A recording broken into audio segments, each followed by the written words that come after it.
ವಿದ್ಯಾರ್ಥಿಗಳೇ, ನೀವು ನೋಡ್ತಾ ಇರೋದು ಜ್ಞಾನ ಬೆಳಗು ಯೂಟ್ಯೂಬ್ ಚಾನಲ್. ಈಗ ನಾನು ಮತ್ತೊಂದು ಹೊಸ ವಿಷಯದೊಂದಿಗೆ ನಿಮ್ಮ ಮುಂದೆ ಬಂದಿದ್ದೀನಿ. ಬನ್ನಿ ಅದೇನು ಅಂತ ನೋಡೋಣ. ಅಂಧರ ಬಾಳಿನ ಸುಂದರ ಚಂದಿರ, ಗದುಗಿನ ಗವಾಯಿ ಗಿರಿಶಿಖರ, ಬೆಟ್ಟದಾಚೆತ ಬೆಳೆದು ನಿಂತನು ಪುಟ್ಟರಾಜ ಕವಿ ಪ್ರಭಾಕರ. ಕಣ್ಣುಗಳಿದ್ದು ಇಲ್ಲದ ಹಾಗೆ ಬದುಕುತ್ತಿರುವರು ಹಲವು ಜನ, ಇರದೇ ಇದ್ದರೂ ಇದ್ದಂತಿಹರು ಸಾಧಕರಾಗಿ ಕೆಲವು ಜನ. ಕಣ್ಣು ಇಲ್ಲದೆ ಇರೋರಿಗೆ ಬೆಳಕಾಗಿ, ಕಣ್ಣಾಗಿ, ಸ್ಫೂರ್ತಿಯಾಗಿ ಜೀವನದ ಹಾದಿಯನ್ನು ತೋರಿಸಿ ಆಲೋಚನೆ, ಕಾರ್ಯ, ಸಮಾಜ ಸೇವೆಯಲ್ಲಿ ಈ ಬೆಟ್ಟ, ಗುಡ್ಡ, ಗಿರಿ, ಶಿಖರ, ಪರ್ವತಕ್ಕಿಂತಲೂ ಎತ್ತರವಾಗಿ ಬೆಳೆದರು. ಕಣ್ಣು ಇರುವವರು ಕಾಣದೇ ಇರುವುದನ್ನು ಕಣ್ಣು ಇಲ್ಲದೇ ಅವರು ಕಂಡರು. ಈಗ ನಾನು ಯಾರ ಬಗ್ಗೆ ಮಾತಾಡ್ತಾ ಇದ್ದೀನಿ ಅನ್ನೋದು ನಿಮಗೆ ಗೊತ್ತಿರಬೇಕು. ಅವರೇ ಪುಟ್ಟರಾಜ ಗವಾಯಿಗಳು.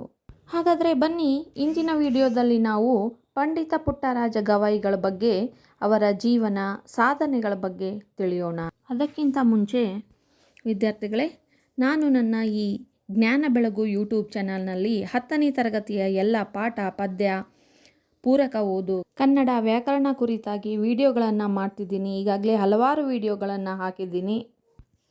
ಈ ವ್ಯಾಕರಣ ವಿಡಿಯೋ ಎಲ್ಲ ಸಿಲೆಬಸ್ ಅವ್ರಿಗೂ ಕೂಡ ಹೆಲ್ಪ್ ಆಗುತ್ತೆ. ಮತ್ತು ನಿಮ್ಮ ಅಣ್ಣ, ಅಕ್ಕ ಯಾರಾದರೂ FDA, SDA, TET, CET, PDO ಯಾವುದೇ ಎಕ್ಸಾಮ್ಗೆ ಪ್ರಿಪೇರ್ ಆಗ್ತಾ ಇದ್ದರೆ ಅವರಿಗೂ ಕೂಡ ತುಂಬಾ ಹೆಲ್ಪ್ ಆಗುತ್ತೆ. ಆದ್ದರಿಂದ ಎಲ್ರಿಗೂ ಇನ್ಫಾರ್ಮ್ ಮಾಡಿ.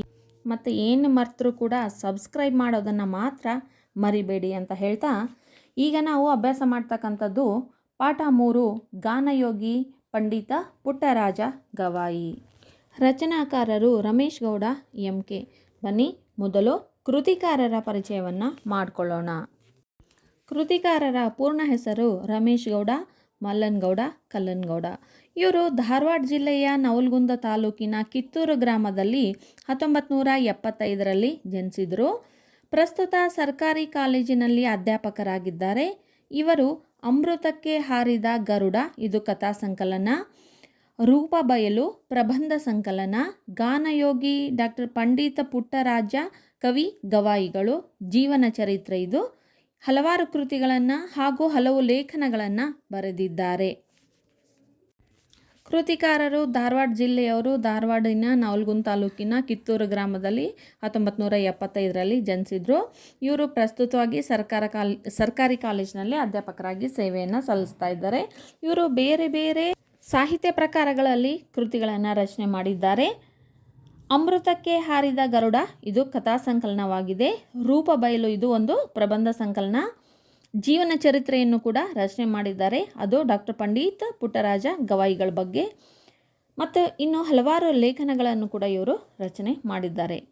ಇವರ ಸಾಧನೆಗೆ ಪ್ರತಿಫಲವಾಗಿ ಇವರಿಗೆ ಅಮೃತಕ್ಕೆ ಹಾರಿದ ಗರುಡ ಎನ್ನುವಂತಹ ಕಥಾ ಸಂಕಲನಕ್ಕೆ ಕನ್ನಡ ಸಾಹಿತ್ಯ ಪರಿಷತ್ತಿನ ರತ್ನಾಕರ ವರ್ಣಿ ಮುದ್ದಣ ದತ್ತಿ ಪ್ರಶಸ್ತಿ ದೊರೆತಿದೆ. ಹಾಗೂ ಕರ್ನಾಟಕ ಸಾಹಿತ್ಯ ಅಕಾಡೆಮಿಯಿಂದ ವರ್ಷದ ಉತ್ತಮ ಕೃತಿ ಪ್ರಶಸ್ತಿಗಳು ಕೂಡ ಇವರಿಗೆ ಲಭಿಸಿದವು. ಪಾಠ ಪ್ರವೇಶ. ಉನ್ನತವಾದ ಗುರಿಯನ್ನು ಸಾಧಿಸಲು ಯಾವುದೇ ರೀತಿಯ ದೈಹಿಕ ನ್ಯೂನ್ಯತೆಗಳು ಎಂದು ಅಡ್ಡಿಯಾಗಲಾರವು. ಅಸಾಧ್ಯವಾದುದನ್ನು ಸಾಧಿಸಬೇಕೆಂಬ ಛಲವಿದ್ದರೆ ಗುರಿ ಸಾಧನೆ ಸುಲಭವಾಗುತ್ತದೆ. ಅದಕ್ಕೆ ವಿಶೇಷ ಚೇತನರ ಒಲಿಂಪಿಕ್ಸ್ ಉತ್ತಮ ಉದಾಹರಣೆ. ವಿಕಲಚೇತನರಾಗಿದ್ದರೂ ಕ್ರೀಡಾ ಕ್ಷೇತ್ರದಲ್ಲಿ ಮಾಲತಿ ಹೊಳ್ಳ, ಭರತನಾಟ್ಯದಲ್ಲಿ ಸುಧಾ ಚಂದ್ರನ್, ವೈಜ್ಞಾನಿಕ ರಂಗದಲ್ಲಿ ಸ್ಟೀಫನ್ ಹಾಕಿಂಗ್ಸ್ ಅಂಥವರ ಹೆಸರು ಹಲವು. ಈ ಹಲವರಲ್ಲಿ ಪುಟ್ಟರಾಜ ಗವಾಯಿಗಳು ಒಬ್ಬರು. ಅಂಧರಾಗಿದ್ದರೂ ಹಲವಾರು ರಂಗದಲ್ಲಿ ಅದ್ವಿತೀಯರು. ಇಂತಹ ಪ್ರಸಿದ್ಧರೆಲ್ಲರ ಸಾಧನೆಯು ನಮಗೆ ಆದರ್ಶವಾಗಬೇಕು. ಅದು ನಮ್ಮ ಒಳಗಣ್ಣನ್ನು ತೆರೆಸಬೇಕು.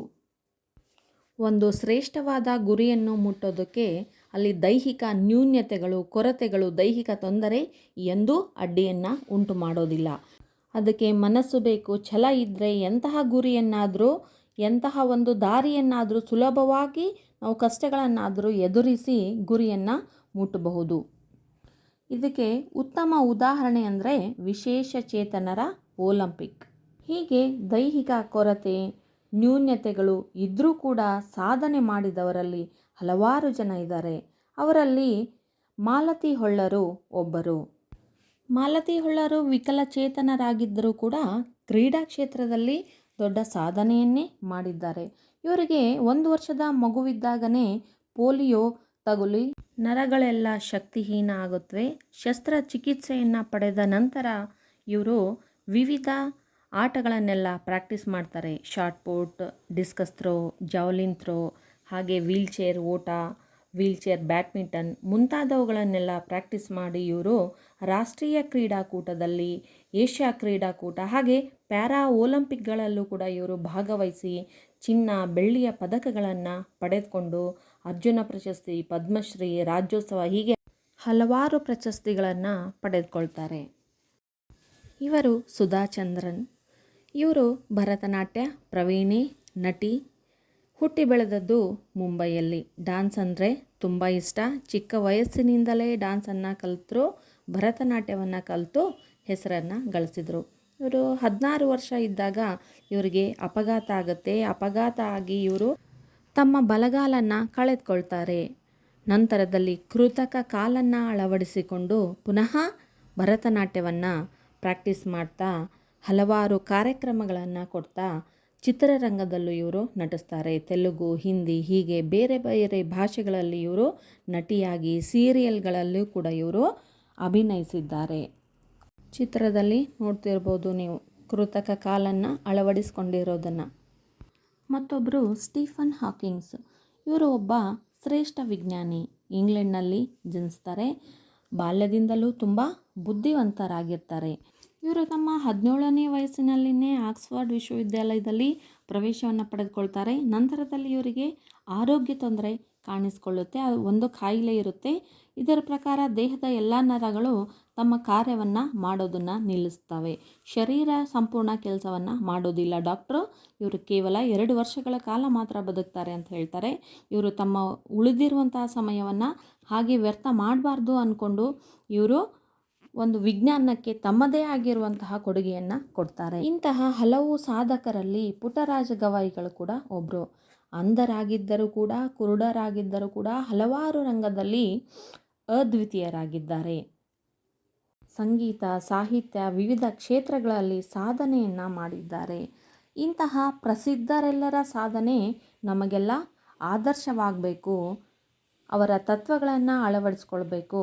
ನಾವು ಕೂಡ ಅವರ ರೀತಿಯಲ್ಲಿಯೇ ಒಂದು ಒಳಗಣ್ಣನ್ನು, ಅಂತರದೃಷ್ಟಿಯನ್ನು ನಾವು ಕೂಡ ಹೊಂದಬೇಕು ಎನ್ನುವುದೇ ಈ ಪಾಠದ ಉದ್ದೇಶ. ಹಾಗಿದ್ರೆ ಬನ್ನಿ ಈ ಪಾಠದ ಮೂಲಕ ಪಂಡಿತ ಪುಟ್ಟರಾಜ ಗವಾಯಿಗಳ ಜೀವನ ವೃತ್ತಾಂತವನ್ನು ತಿಳಿಯೋಣ.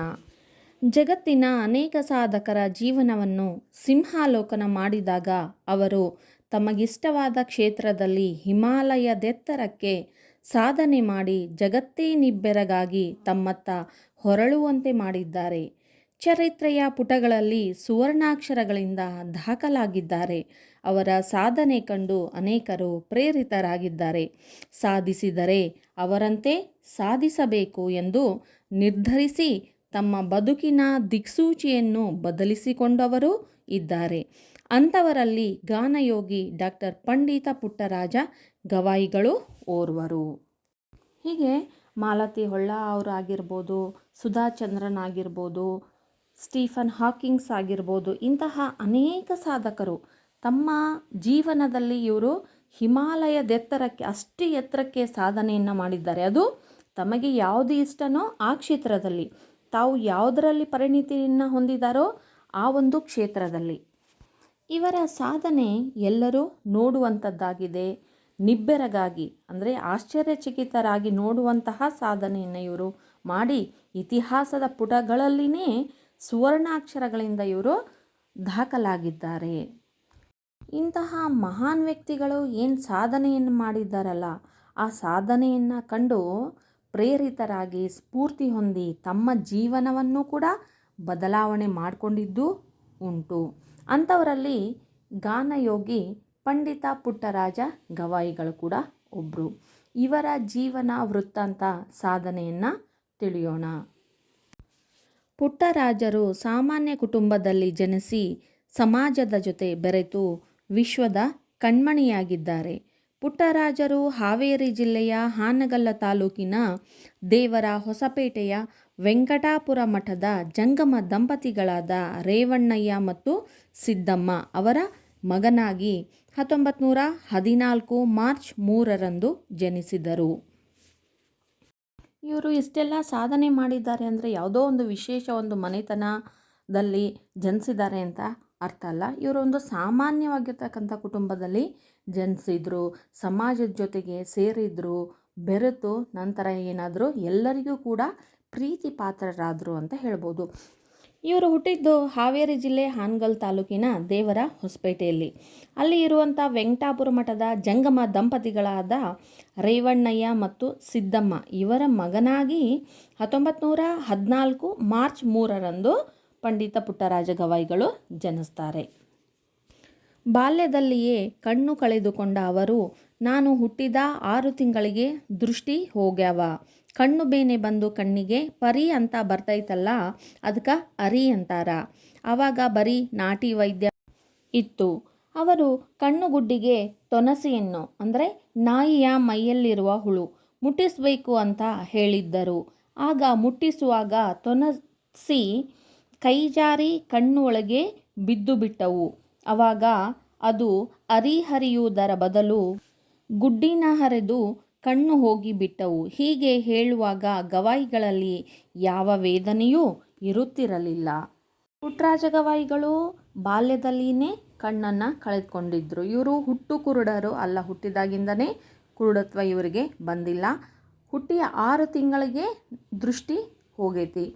ಇವರು 6 ತಿಂಗಳ ಮಗುವಾಗಿದ್ದಾಗ ಇವರಿಗೆ ಕಣ್ಣು ಬೇನೆ ಬರುತ್ತಾ, ಪರಿ ಅಂತ ಬರುತ್ತಾ, ಅದನ್ನು ಅರಿ ಅಂತನೂ ಕೂಡ ಅಂತ ಹೇಳ್ತಾರೆ. ಆವಾಗ ಡಾಕ್ಟ್ರ್ ಇರಲಿಲ್ಲ, ನಾಟಿ ವೈದ್ಯರು ಇದ್ದರು.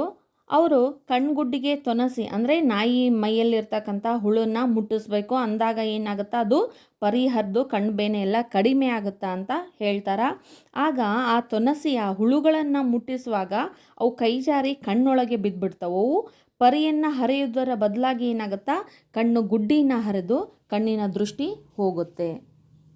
ಹೀಗೆ ತಮ್ಮ ದೃಷ್ಟಿ ಹೆಂಗೆ ಹೋಯಿತು ಅಂತ ಹೇಳಬೇಕಾದ್ರೆ ಅವರಿಗೆ ಯಾವ ನೋವು ವೇದನೆಯೂ ಕೂಡ ಆಗಲಿಲ್ವಂತೆ. ಯಾಕಂದರೆ ಒಂದು ಸಾಧನೆಯನ್ನು ಮಾಡಬೇಕಾದ್ರೆ ಅಲ್ಲಿ ದೈಹಿಕ ನ್ಯೂನ್ಯತೆ ಎನ್ನುವಂಥದ್ದು ಮುಖ್ಯ ಆಗಲ್ಲ, ಅದು ಯಾವತ್ತೂ ಅಡ್ಡಿಪಡಿಸೋದಿಲ್ಲ ಅಂತ ಅವರು ತಿಳಿದಿದ್ದರು. ಬಾಲಕ ಪುಟ್ಟಯ್ಯನಿಗೆ ಹಾರ್ಮೋನಿಯಂ ನುಡಿಸುವ ಆಸೆ. ಒಮ್ಮೆ ಮನೆಯಲ್ಲಿ ಯಾರೂ ಇಲ್ಲದ ಸಮಯದಲ್ಲಿ ತನ್ನ ಮಾವನ ಹಾರ್ಮೋನಿಯಂ ಹಿಡಿದು ತಲ್ಲೀನನಾಗಿ ನುಡಿಸಲಾರಂಭಿಸಿದ. ಬಾಲ್ಯದಲ್ಲಿ ಇವರನ್ನು ಪುಟ್ಟಯ್ಯ ಅಂತ ಕರೀತಾ ಇದ್ದರು. ಇವರಿಗೆ ಹಾರ್ಮೋನಿಯಂ ನುಡಿಸೋಕ್ಕೆ ತುಂಬಾ ಇಷ್ಟ. ಸಂಗೀತದಲ್ಲಿ ಇವರಿಗೆ ವಿಶೇಷ ಆಸಕ್ತಿ ಚಿಕ್ಕವರಿದ್ದಾಗಿನಿಂದಲೇ ಇತ್ತು. ಅದಕ್ಕೋಸ್ಕರ ಪ್ರಾರಂಭದಲ್ಲಿಯೇ ಲೇಖಕರು ಹೇಳಿದ್ದಾರೆ, ತಮಗಿಷ್ಟವಾದ ಕ್ಷೇತ್ರದಲ್ಲಿ ಹಿಮಾಲಯದೆತ್ತರಕ್ಕೆ ಸಾಧನೆ ಮಾಡಿ. ನಿಮಗೆ ಯಾವುದು ಕ್ಷೇತ್ರದಲ್ಲಿ ಇಷ್ಟನೋ, ನಿಮಗೆ ಯಾವುದರಲ್ಲಿ ಆಸಕ್ತಿ ಇದೆಯೋ ಅದರಲ್ಲಿನೇ ಏನಿಲ್ಲಿ ಮುಂದುವರಿಬೇಕು, ಸಾಧನೆ ಮಾಡಬೇಕು. ಇವರಿಗೆ ಸಂಗೀತದಲ್ಲಿ ಆಸಕ್ತಿ ಇತ್ತು, ಹಾರ್ಮೋನಿಯಂ ನುಡಿಸುವಂಥ ಆಸಕ್ತಿ ಇತ್ತು. ಇವರು ಒಮ್ಮೆ ಮನೆಯಲ್ಲಿ ಯಾರೂ ಇಲ್ಲದ ಸಮಯದಲ್ಲಿ ಅವರ ಮಾವನ ಹಾರ್ಮೋನಿಯಮನ್ನು ಹಿಡಿದು ನುಡಿಸೋದಕ್ಕೆ ಪ್ರಾರಂಭ ಮಾಡ್ತಾರೆ. ಹಾರ್ಮೋನಿಯಂನಿಂದ ಹೊರಟ ನಾದ ಮನೆಯನ್ನು ತುಂಬಿ ಮನೆ ಮುಂದೆ ಹಾಯ್ದು ಹೋಗುತ್ತಿದ್ದ ಜನರೆಲ್ಲರ ಮನವನ್ನು ತುಂಬಿತು. ನಾದ ಮಾಧುರ್ಯಕ್ಕೆ ಮನಸೋತ ಜನರು ಮನೆಯ ಒಳಗೆ ಬಂದು ಕುಳಿತುಕೊಂಡರು. ಹೊಲಕ್ಕೆ ಹೋಗಿದ್ದ ಬಾಲಕನ ಮಾವ ಮನೆಯ ಹೊರಗೆ ಒಳಗೆ ಜನರ ಗುಂಪು ಕಂಡು ಆಶ್ಚರ್ಯಚಕಿತರಾದರು. ಪುಟ್ಟಯ್ಯ ಅವರು ಮನೆಯಲ್ಲಿ ಯಾರೂ ಇಲ್ಲದೆ ಸಂದರ್ಭವನ್ನು ನೋಡಿ ಅವರ ಮಾವನ ಹಾರ್ಮೋನಿಯಮನ್ನು ನುಡಿಸೋದಕ್ಕೆ ಪ್ರಾರಂಭ ಮಾಡ್ತಾರೆ. ನುಡಿಸ್ತಾ ಅದರಲ್ಲಿನೇ ಸಂಪೂರ್ಣವಾಗಿ ತಮ್ಮನ್ನು ತಾವು ಮರೆತು ಹೋಗ್ತಾರೆ. ಆ ಹಾರ್ಮೋನಿಯಂನಿಂದ ಹೊರಟಂತಹ ಸ್ವರ ನಾದ ಇಡೀ ಮನೆಯನ್ನೆಲ್ಲ ಆವರಿಸಿಬಿಡುತ್ತೆ. ಅಷ್ಟೇ ಅಲ್ಲದೆ ಮನೆಯ ಮುಂದೆ ಹಾದು ಹೋಗ್ತಕ್ಕಂತಹ ಜನರ ಮನಸ್ಸನ್ನೆಲ್ಲ ಆವರಿಸಿ ತಮಗೇ ಗೊತ್ತಿಲ್ಲದ ಹಾಗೆ ಆ ಹಾರ್ಮೋನಿಯಂ ಧ್ವನಿ, ಆ ನಾದ, ಆ ಮಾಧುರ್ಯವನ್ನು ಕೇಳ್ತಾ ಪುಟ್ಟಯ್ಯ ಅವರ ನುಡಿಸುತ್ತಿದ್ದಂತಹ ಮನೆ ಒಳಗಡೆನೆ ಬಂದು ಕುಳಿತುಕೊಳ್ತಾರೆ.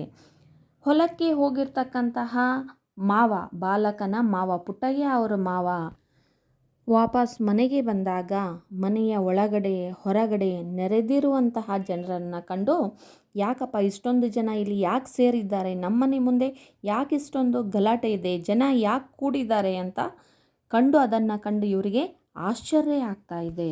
ಮನೆಯ ಒಳಗೆ ಹಾರ್ಮೋನಿಯಂ ನುಡಿಸುತ್ತಿರುವವರು ಯೋಗಿಗಳೇ ಇರಬಹುದೆಂದು ಭಾವಿಸಿ ಒಳಬಂದರು. ತಲ್ಲೀನನಾಗಿ ಹಾರ್ಮೋನಿಯಂ ನುಡಿಸುತ್ತಿದ್ದ ಪುಟ್ಟ ಬಾಲಕನನ್ನು ಕಂಡು ನಿಬ್ಬೆರಗಾದರು. ಮಾವನ ಪಾದಸಪ್ಪಳದಿಂದ ವಿಚಲಿತನಾದ ಬಾಲಕ ಒಮ್ಮೆಲೆ ಹಾರ್ಮೋನಿಯಂ ನುಡಿಸುವುದನ್ನು ನಿಲ್ಲಿಸಿ, ಮಾವ ತಪ್ಪಾತು, ಕ್ಷಮಿಸು, ನೀನು ಮುಟ್ಟು ಎಂದರೂ ನಾನು ಇನ್ನೆಂದೂ ನಿನ್ನ ಹಾರ್ಮೋನಿಯಂ ಮುಟ್ಟುವುದಿಲ್ಲ ಎನ್ನುತ್ತಾ ಮಾವನ ಪಾದಗಳಿಗೆ ತಡವಡಿಸಿದನು.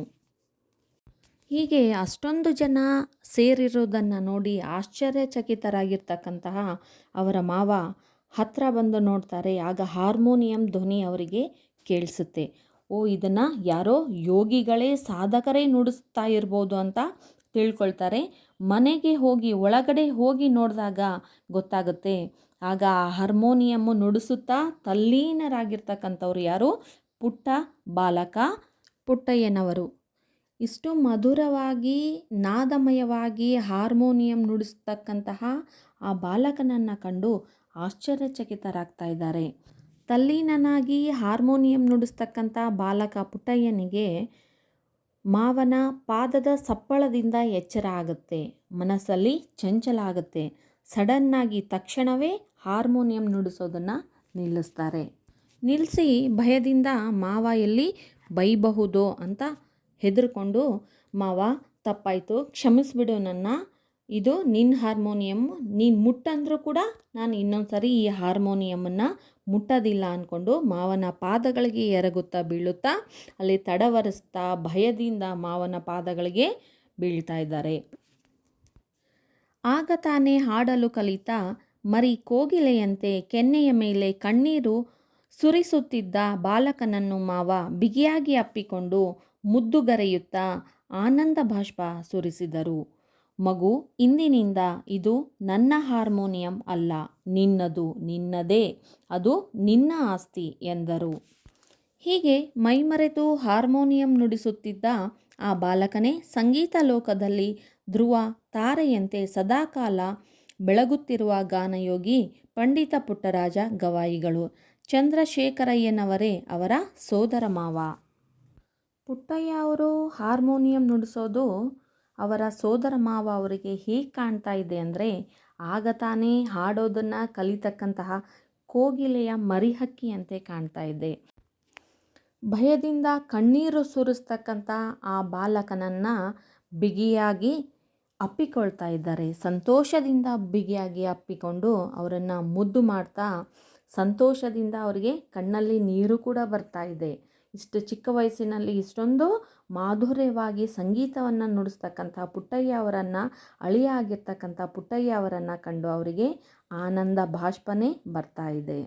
ಆಗ ಅವ್ರು ಹೇಳ್ತಾರೆ, ಮಗು, ಈ ಹಾರ್ಮೋನಿಯಂ ನೀನೇ ನಂದಂತ ಹೇಳ್ತಾ ಇದೆಯಲ್ಲ, ನಂದಲ್ಲ, ಇಂದಿನಿಂದ ಈ ಹಾರ್ಮೋನಿಯಂ ನಿನ್ನದು ಮತ್ತು ನಿಂದೇ ಆಗಿರುತ್ತೆ. ಈ ಹಾರ್ಮೋನಿಯಂ ಎನ್ನುವಂಥದ್ದು ನಿಂದೇ ಆಸ್ತಿ ಅಂತ ಹೇಳ್ತಾ ಇದ್ದಾರೆ. ಹೀಗೆ ಮೈಮರೆತು ಹಾರ್ಮೋನಿಯಂ ನುಡಿಸ್ತಕ್ಕಂತಹ ಬಾಲಕ ಮುಂದೆ ಬೆಳೆದು ಸಂಗೀತದಲ್ಲಿನೇ ಸಾಧನೆ ಮಾಡಿ ಧ್ರುವ ತಾರೆಯಂತೆ ಬೆಳಗ್ತಾ ಇದ್ದಾರಲ್ಲ, ಅವರೇ ಗಾನಯೋಗಿ ಪಂಡಿತ ಪುಟ್ಟರಾಜ ಗವಾಯಿಗಳು.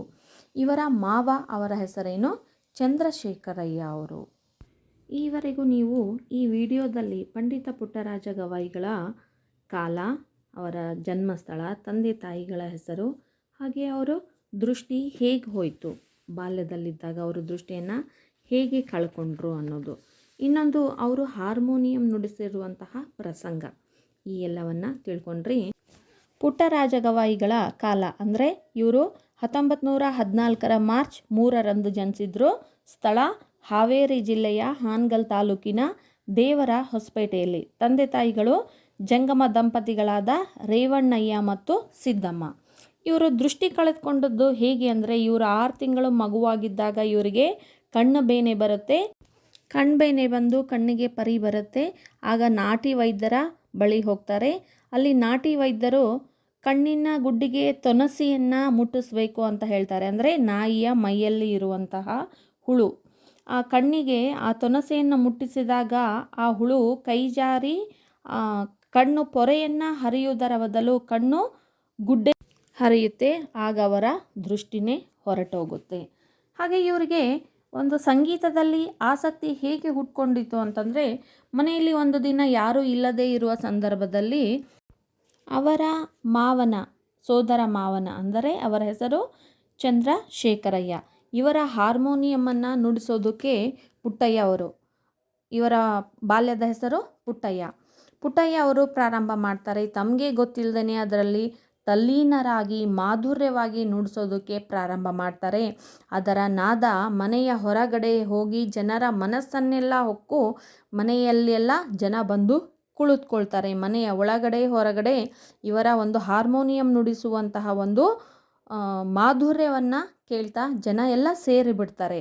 ಆಗ ಹೊಲಕ್ಕೆ ಹೋಗಿರ್ತಕ್ಕಂತಹ ಮಾವ ಮನೆಗೆ ಬರ್ತಾನೆ. ಮನೆ ಮುಂದೆ ಜನರೆಲ್ಲ ಸೇರಿರೋದನ್ನು ನೋಡಿ ಆಶ್ಚರ್ಯ ಆಗ್ತಾ ಇದೆ. ಹಾಗೆ ಹಾರ್ಮೋನಿಯಂ ನುಡಿಸುವಂತಹ ಶಬ್ದವನ್ನು ನಾದವನ್ನು ಕೇಳಿದ ತಕ್ಷಣ ಯಾರೋ ಯೋಗಿಗಳೇ ನುಡಿಸ್ತಾ ಇರಬಹುದು ಅಂತ ಅಂದ್ಕೊಂಡು ಒಳಗೆ ಹೋಗಿ ನೋಡಿದಾಗ ಪುಟ್ಟ ಬಾಲಕ ಪುಟ್ಟಯ್ಯ ಹಾರ್ಮೋನಿಯಂ ನುಡಿಸ್ತಾ ಇರ್ತಾರೆ.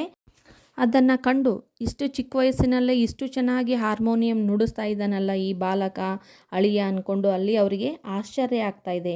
ಮಾವನ ಪಾದ ಸಪ್ಪಳವನ್ನು ಕೇಳಿರ್ತಕ್ಕಂತಹ ಬಾಲಕ ಪುಟ್ಟಯ್ಯ ಎಚ್ಚರಗೊಂಡು, ನನ್ನನ್ನು ಕ್ಷಮಿಸು ಮಾವ, ಇನ್ನೊಮ್ಮೆ ನಾನು ಈ ಹಾರ್ಮೋನಿಯಮನ್ನು ಮುಟ್ಟೋದಿಲ್ಲ ಅಂತ ಪಾದಕ್ಕೆ ಎರಗ್ತಾ ಇದ್ದಾರೆ. ಆ ಬಾಲಕನನ್ನು ತಪ್ಪಿಕೊಂಡು, ಇದು ಹಾರ್ಮೋನಿಯಂ ಇನ್ನು ಮುಂದೆ ನನ್ನದಲ್ಲ, ಇದು ನಿನ್ನದು, ನಿನ್ನದೇ ಆಸ್ತಿ ಅಂತ ಅವರನ್ನು ತಪ್ಕೊಳ್ತಾ ಇದ್ದಾರೆ. ಪಾಠದ ಮುಂದುವರೆದ ಭಾಗವನ್ನು ಈ ವಿಡಿಯೋದಲ್ಲಿ ನೋಡೋಣ. ಅದು ಪಂಚಾಕ್ಷರ ಗವಾಯಿಗಳಲ್ಲಿ ಶಿಷ್ಯತ್ವ. ಸಂಗೀತ ಲೋಕದ ಜಗದ್ಗುರು ಪಂಡಿತ ಪಂಚಾಕ್ಷರ ಗವಾಯಿಗಳ ಸಂಚಾರಿ ಸಂಗೀತ ಪಾಠಶಾಲೆ ಒಮ್ಮೆ ಗವಿಮಠದಲ್ಲಿ ಕ್ಯಾಂಪ್ ಅಂದರೆ ವಾಸ ಮಾಡಿತ್ತು. ಅಲ್ಲಿಗೆ ಮಾವನವರೊಂದಿಗೆ ಪುಟ್ಟಯ್ಯನು ಬಂದು ಗುರುಗಳಾದ ಪಂಚಾಕ್ಷರ ಗವಾಯಿಗಳ ಶಿಷ್ಯತ್ವ ಸ್ವೀಕರಿಸಿ ಪ್ರೀತಿಯ ಶಿಷ್ಯರೆಲ್ಲರಲ್ಲಿ ಈತನು ಒಬ್ಬನಾದನು. ಪುಟ್ಟಯ್ಯನು, ನಾನೊಬ್ಬ ಅಂಧ ಬಾಲಕ, ನನ್ನಿಂದೇನಾಗಲು ಸಾಧ್ಯ? ಜಗತ್ತನ್ನು ನೋಡದ ನನಗೆ ಜಗತ್ತಿಗೆ ಏನು ಕೊಡಲು ಸಾಧ್ಯ? ಇದ್ದಷ್ಟು ದಿನ ಗುರುಸೇವೆ ಮಾಡುತ್ತಾ ಊಟ ಸಿಕ್ಕಲ್ಲಿ ಹೊಟ್ಟೆ ಹೊರೆದು ನೆಲ ಸಿಕ್ಕಲ್ಲಿ ಶಯನಗೈದು ಈ ಬದುಕನ್ನು ಮುಗಿಸಿದ್ರಾಯ್ತು ಎಂಬ ವಿಷಣ್ಣ ಭಾವದಲ್ಲಿ ಇರುತ್ತಿರಲಿಲ್ಲ.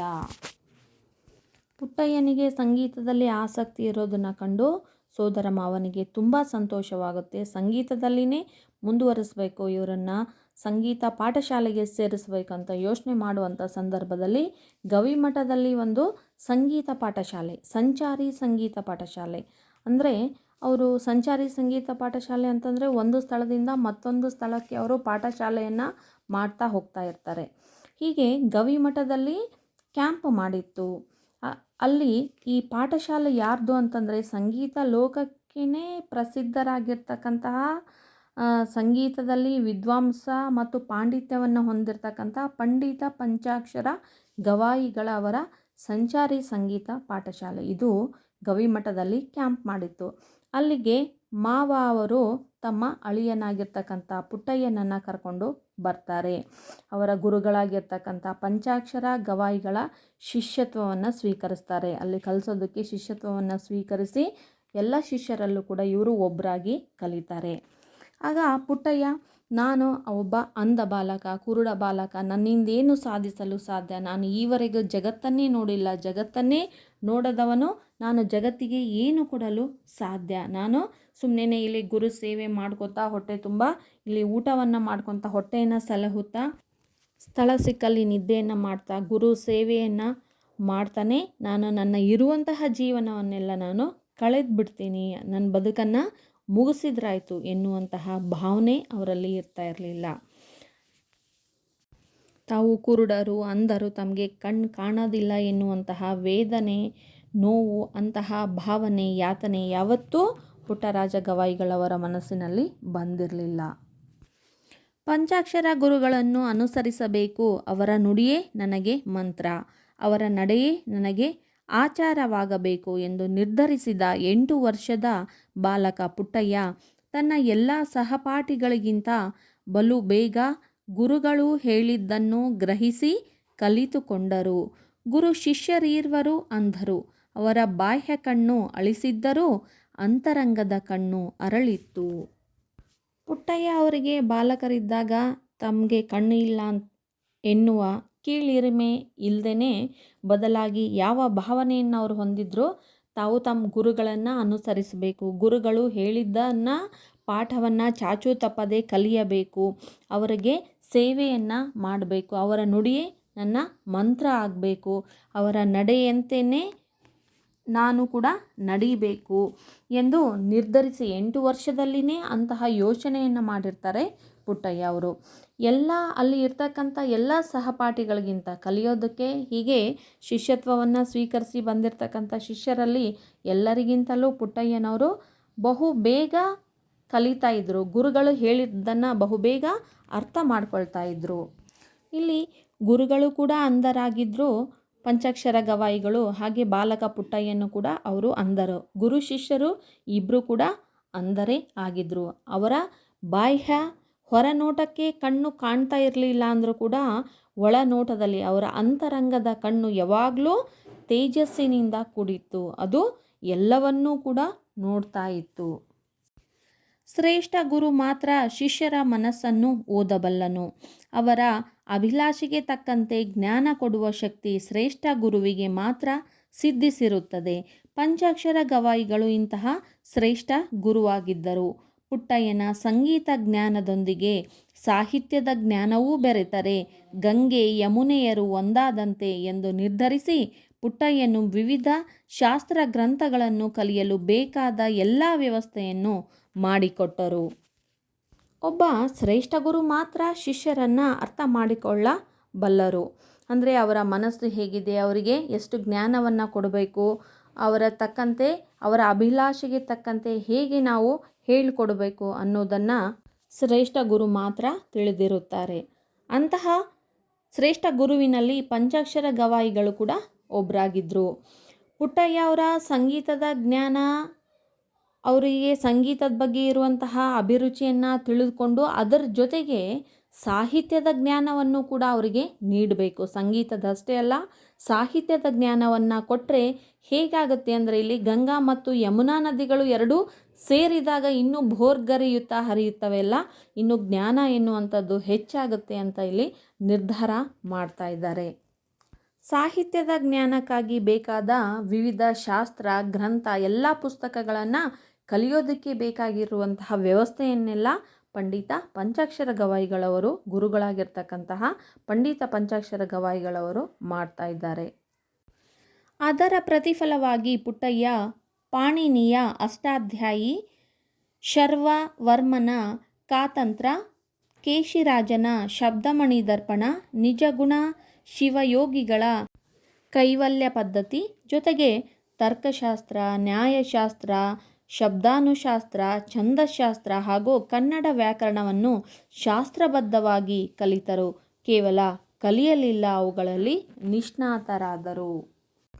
ಅದರ ಫಲವಾಗಿ ಪುಟ್ಟಯ್ಯ ಅವರು ಯಾವ್ಯಾವ ಗ್ರಂಥಗಳನ್ನು ಅಧ್ಯಯನ ಮಾಡ್ತಾರೆ ಅಂದರೆ ಪಾಣಿನಿ ಬರೆದಿರುವ ಅಷ್ಟಾಧ್ಯಾಯಿ, ಶರ್ವವರ್ಮನ ಕಾತಂತ್ರ, ಕೇಶಿರಾಜ ಬರೆದಿರುವಂತಹ ಶಬ್ದಮಣಿ ದರ್ಪಣ, ನಿಜಗುಣ ಶಿವಯೋಗಿಗಳು ಬರೆದಿರುವಂತಹ ಕೈವಲ್ಯ ಪದ್ಧತಿ, ಈ ಎಲ್ಲ ಗ್ರಂಥಗಳನ್ನು ಅಧ್ಯಯನ ಮಾಡ್ತಾರೆ. ಹಾಗೆ ಯಾವ್ಯಾವ ಶಾಸ್ತ್ರಗಳನ್ನು ಅಧ್ಯಯನ ಮಾಡ್ತಾರೆ ಅಂದರೆ ತರ್ಕಶಾಸ್ತ್ರ, ನ್ಯಾಯಶಾಸ್ತ್ರ, ಶಬ್ದಾನುಶಾಸ್ತ್ರ, ಛಂದಸ್ಸು, ಕನ್ನಡ ವ್ಯಾಕರಣ, ಇವೆಲ್ಲವನ್ನು ಕ್ರಮಬದ್ಧವಾಗಿ, ನೀತಿ ನಿಯಮಿತವಾಗಿ, ಶಾಸ್ತ್ರಬದ್ಧವಾಗಿ ಕಲಿತಾರೆ. ಕೇವಲ ಕಲೀಲಿಲ್ಲ, ಈ ಎಲ್ಲ ಗ್ರಂಥಗಳನ್ನು, ಈ ಎಲ್ಲ ಶಾಸ್ತ್ರಗಳನ್ನು ಅವರು ಕೇವಲ ಕಲೀಲಿಲ್ಲ, ಅವುಗಳಲ್ಲಿ ನಿಷ್ಣಾತರಾದರು. ಅಂದರೆ ಪರಿಣಿತಿಯನ್ನು ಹೊಂದ್ತಾ ಇದ್ದಾರೆ. ಅವುಗಳಲ್ಲಿ ಇರ್ತಕ್ಕಂತಹ ಸತ್ವ ಸಾರವನ್ನು ಎಲ್ಲದನ್ನು ತಿಳ್ಕೊಂಡು ಅರ್ಥ ಮಾಡಿಕೊಂಡು ಅದರಲ್ಲಿ ನಿಪುಣರು ಕೂಡ ಆಗ್ತಾ ಇದ್ದಾರೆ. ಕಣ್ಣು ಕಾಣದ ಪುಟ್ಟರಾಜರು ಸದಾಕಾಲ ಬೇರೆಯವರ ಸಹಾಯ ಪಡೆದೇ ಓದಿಸುವ ಹಾಗೂ ಬರೆಸುವ ಕೆಲಸ ಮಾಡಬೇಕಾಗಿತ್ತು. ಇದರಿಂದ ಮುಕ್ತರಾಗಲು ಪುಟ್ಟರಾಜರು ಬ್ರೈಲ್ ಲಿಪಿ ಕಲಿತು ಅದರಲ್ಲಿ ಪಾರಂಗತರಾದರು. ಈ ಶಾಸ್ತ್ರ ಗ್ರಂಥ ಈ ಅಧ್ಯಯನಗಳನ್ನು ಮಾಡುವಂಥ ಸಂದರ್ಭದಲ್ಲಿ ಪುಟ್ಟರಾಜರು ಅಂಧರಾಗಿರೋದ್ರಿಂದ ಬೇರೆಯವರ ಸಹಾಯ ಪಡೆದುಕೊಳ್ಬೇಕಾಗ್ತಾ ಇತ್ತು. ಓದಿಸೋದಕ್ಕೋಸ್ಕರವಾಗಿ ಬರೆಸೋದಕ್ಕೋಸ್ಕರವಾಗಿ ಬೇರೆಯವರು ಇಲ್ಲಿ ಸಹಾಯ ಮಾಡಬೇಕಾಗಿತ್ತು. ಸೊ ಇದರಿಂದ ಮುಕ್ತರಾಗೋದಕ್ಕೋಸ್ಕರವಾಗಿ ಪುಟ್ಟರಾಜರು ಬ್ರೈಲ್ ಲಿಪಿನ ಕಲಿತಾ ಇದ್ದಾರೆ, ಕಲಿತು ಅದರಲ್ಲಿ ಪಾರಂಗತರಾಗ್ತಿದ್ದಾರೆ. ಬ್ರೈಲ್ ಎನ್ನುವಂಥದ್ದು ಒಂದು ಕೋಡ್. ಇದನ್ನು ಕಂಡುಹಿಡಿದವರು ಬ್ರೈಲ್ ಆಗಿರೋದರಿಂದ ಅವರ ಹೆಸರನ್ನೇ ಇಡಲಾಗಿದೆ. ಇದು ಕುರುಡರಿಗೋಸ್ಕರ, ಕಣ್ಣು ಕಾಣದೇ ಇರೋರಿಗೋಸ್ಕರ ಮಾಡಿರ್ತಕ್ಕಂತಹ ಕೋಡಾಗಿದೆ. ಅದನ್ನು ಸ್ಪರ್ಶಿಸಿ ಕಲಿತಾರೆ. ಹೀಗೆ ಪಂಚಾಕ್ಷರ ಗವಾಯಿಗಳವರಲ್ಲಿ ಶಿಷ್ಯತ್ವವನ್ನು ಪಡೆದುಕೊಂಡು ಸಂಗೀತದ ಜ್ಞಾನವನ್ನು ಪಡೆದುಕೊಳ್ಳೋದು ಅಷ್ಟೇ ಅಲ್ಲದೆ ಸಾಹಿತ್ಯದ ಜ್ಞಾನ, ಧರ್ಮ, ಶಾಸ್ತ್ರ, ಗ್ರಂಥಗಳ ಜ್ಞಾನವನ್ನು ಪಡೆದುಕೊಳ್ತಾ ಇದ್ದಾರೆ. ನಂತರದ ಜೀವನವನ್ನು ಅವರು ಸಮಾಜಕ್ಕೆ ಮುಡುಪಾಗಿ ಇಡ್ತಾ ಇದ್ದಾರೆ. ಸಮಾಜ ಸೇವೆ ಕಾರ್ಯಗಳಲ್ಲಿ, ಸಾಹಿತ್ಯ ರಚನೆಯಲ್ಲಿ, ಸಂಗೀತದ ಜ್ಞಾನವನ್ನು ಧಾರೆ ಎರೆಯುವುದರಲ್ಲಿ ಮುಡುಪಾಗಿ ಇಡ್ತಾ ಇದ್ದಾರೆ. ಪಂಚಾಕ್ಷರ ಗವಾಯಿಗಳ ಸಂಚಾರಿ ಪಾಠಶಾಲೆಯು ಹೊಳೆ ಆಲೂರಿನಲ್ಲಿ ಕ್ಯಾಂಪ್ ಅಥವಾ ಬಿಡಾರ್ ಹಾಕಿದ್ದ ಸಂದರ್ಭದಲ್ಲಿ ತಾಯಿಯಾದ ಸಿದ್ದಮ್ಮನವರು ಬೆಳೆದು ದೊಡ್ಡವನಾದ ಪುಟ್ಟರಾಜನನ್ನು ಕಾಣಲು ಬಂದರು. ಸಂಗೀತದ ಸಕಲ ವಿದ್ಯೆಗಳಲ್ಲಿ ಪಾರಂಗತನಾದ ಮುದ್ದು ಮಗನನ್ನು ನೋಡಿದ ತಾಯಿಗೆ ಅಂತಃಕರಣ ತುಂಬಿ ಬಂತು. ಪಂಚಾಕ್ಷರ ಗವಾಯಿಗಳ ಪಾದಕ್ಕೆರಗಿ ಸೆರಗೊಡ್ಡಿ ಮಗನನ್ನು ಮನೆಗೆ ಕಳುಹಿಸಿಕೊಡುವಂತೆ ಬೇಡಿಕೊಂಡರು. ಗವಾಯಿಗಳು ಅವನು ಬಂದರೆ ಕರೆದುಕೊಂಡು ಹೋಗು ತಾಯಿ ಎಂದು ವಾತ್ಸಲ್ಯಪೂರ್ಣವಾಗಿ ಹೇಳಿದರು.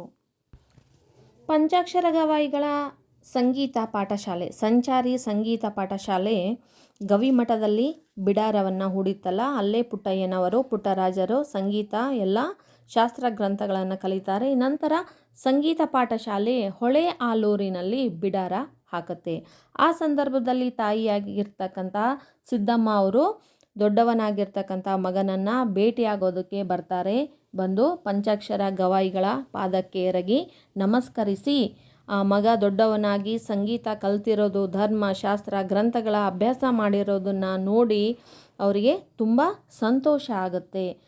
ಆ ಮಗನನ್ನು ತಮ್ಮ ಜೊತೆಗೆ ಕಳುಹಿಸಿಕೊಡುವಂತೆ ಅಲ್ಲಿ ಗವಾಯಿಗಳನ್ನು ಕೇಳ್ಕೊಳ್ತಾರೆ. ಆಗ ಅವರು ಬಂದರೆ ಕರೆದುಕೊಂಡು ಹೋಗು ತಾಯಿ ಅಂತ ಪ್ರೀತಿಯಿಂದ ಹೇಳ್ತಾರೆ.